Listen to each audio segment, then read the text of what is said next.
Hello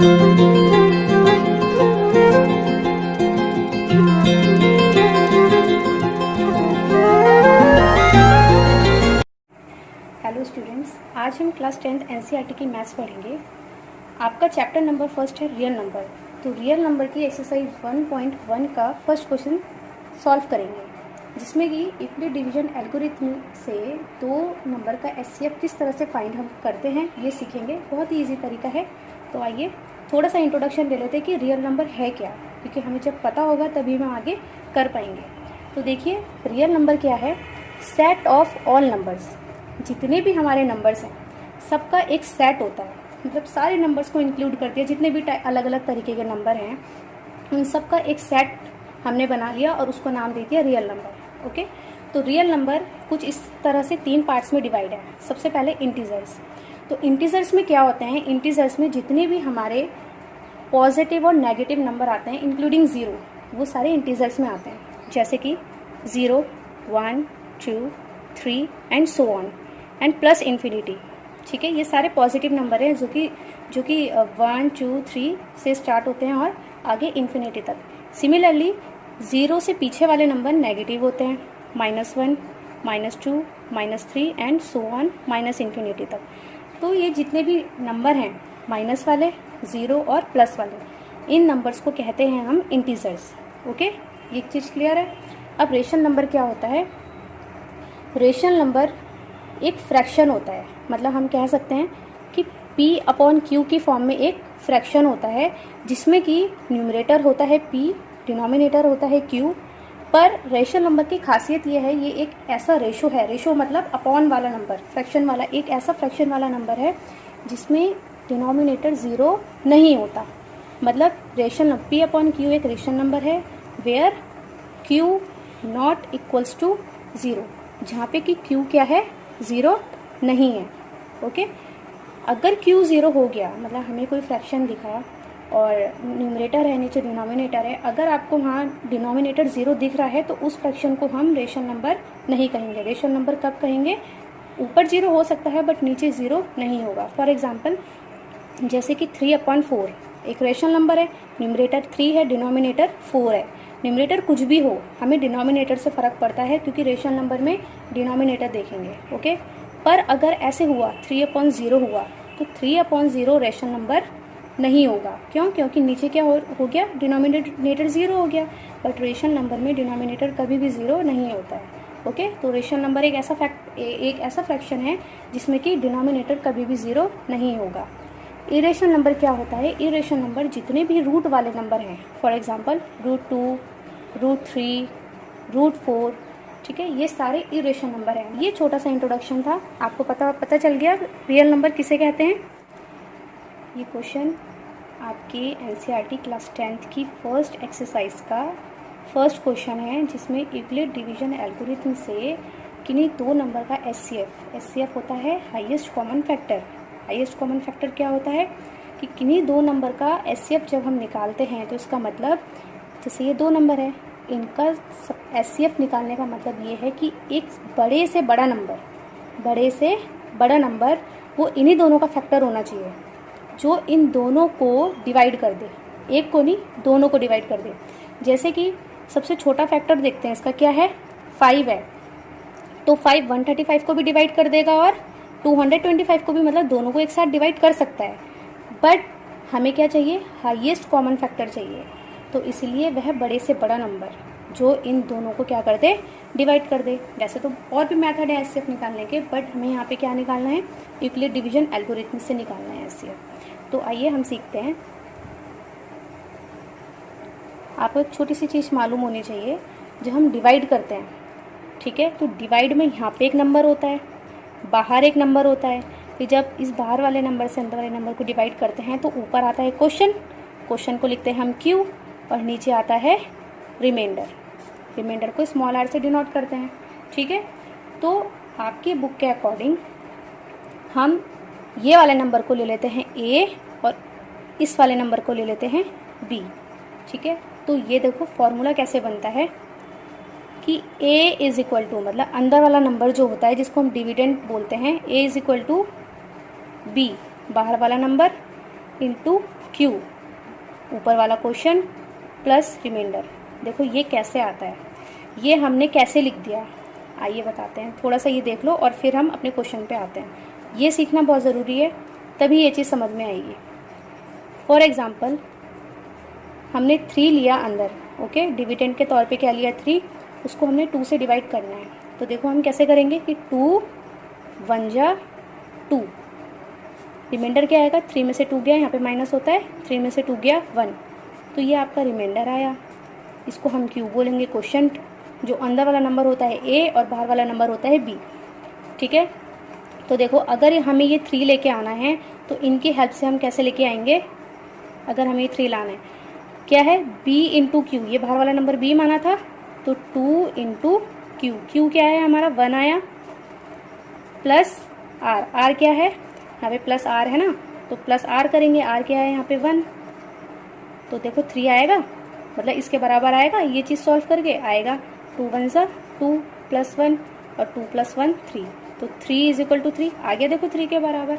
इसीलिए हमने इस चीज़ को इस फॉर्म में लिखा, क्योंकि हमें ये अंदर वाली चीज़ मिलती है। अब देखो क्वेश्चन पे आते हैं। क्वेश्चन क्या है हमारा 135 एंड 225। तो सबसे पहले इन दोनों में से बड़ा नंबर देखेंगे कौन सा है, तो 225 बड़ा है, किससे बड़ा है 135 से, तो जो नंबर बड़ा होगा उसको हम लेंगे ए। ये याद रखना बच्चों, बड़े वाले नंबर को ए लेना है, छोटे वाले नंबर को बी लेना है, ठीक है। अब आइए हम यूक्लिड डिवीजन एल्गोरिथम लगाते हैं इसमें। तो मैंने क्या बोला यहाँ पे कि ए अंदर रहेगा, तो आप ए हमने क्या लिया 225 को अंदर लिखा, बी कहाँ रहेगा बाहर, बी क्या है हमने यहाँ पे क्या लिया, क्योंकि छोटे नंबर को बी मानना है इन दोनों नंबर में से 135।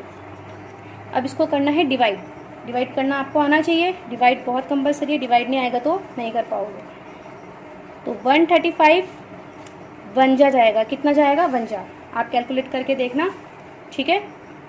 130 क्योंकि 2 जा बड़ा हो जाएगा, तो 135 कितना जाएगा 135 1 जा 135, तो नीचे कितना आएगा 5 में से 5 गया 0, 12 में से 3 यहाँ पे 1 कैरी जाएगा, 12 में से 3 गया 9, तो यहाँ पे कितना आ गया 90। अब क्या करना है, अब आपने इस चीज़ को इस फॉर्म में लिखना है। कैसे लिखोगे, देखो यहाँ पे लिखो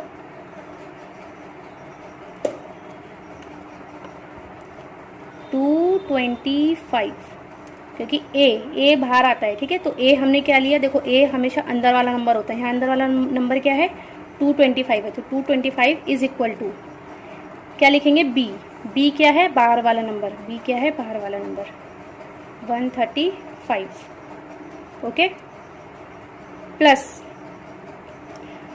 क्या, वो सॉरी प्लस नहीं आएगा, इनटू आएगा, इनटू क्या करते हैं क्यू, क्यू क्या है ये वाला नंबर, मतलब जो यहाँ पे आता है, तो यहाँ पे 1 आया, 1 प्लस, और नीचे यहाँ पे प्लस क्या होता है रिमाइंडर, तो रिमाइंडर नीचे वाला क्या आया 90, ठीक है। इसको इस फॉर्म में आपने शो करके दिखाना है। अब यूक्लिड डिवीजन एल्गोरिथम में तब तक डिवाइड करना है जब तक कि पीछे का रिमाइंडर क्या ना आ जाए, 0 ना आ जाए। जैसे ही आपका पीछे का रिमाइंडर 0 आ जाएगा, तो मैं बताती हूँ, देखो तो जो ये वाला जो नंबर बचेगा ना लास्ट में, सबसे लास्ट में जो यहाँ पे जो नंबर बचेगा वही क्या होगा आपका एचसीएफ होगा। देखो कैसे, अब क्या करेंगे, ये 90 ऐसे रहेगा, यहाँ पे एक ऐसे डिवाइड का साइन बनाएंगे, ठीक है। 90 ऐसे ही रहेगा, 90 अब डिविज़र बन जाएगा, ये वाला जो 135 था इसको लिखेंगे अब अंदर 135, अब इसको डिवाइड करेंगे, तो देखो 92 जा 180 बड़ा हो जाएगा 135 से, तो 91 जा 90, ओके। तो 5 में से 0 जाएगा 5, 13 में से 9 गया 4, तो कितना हो जाएगा 45।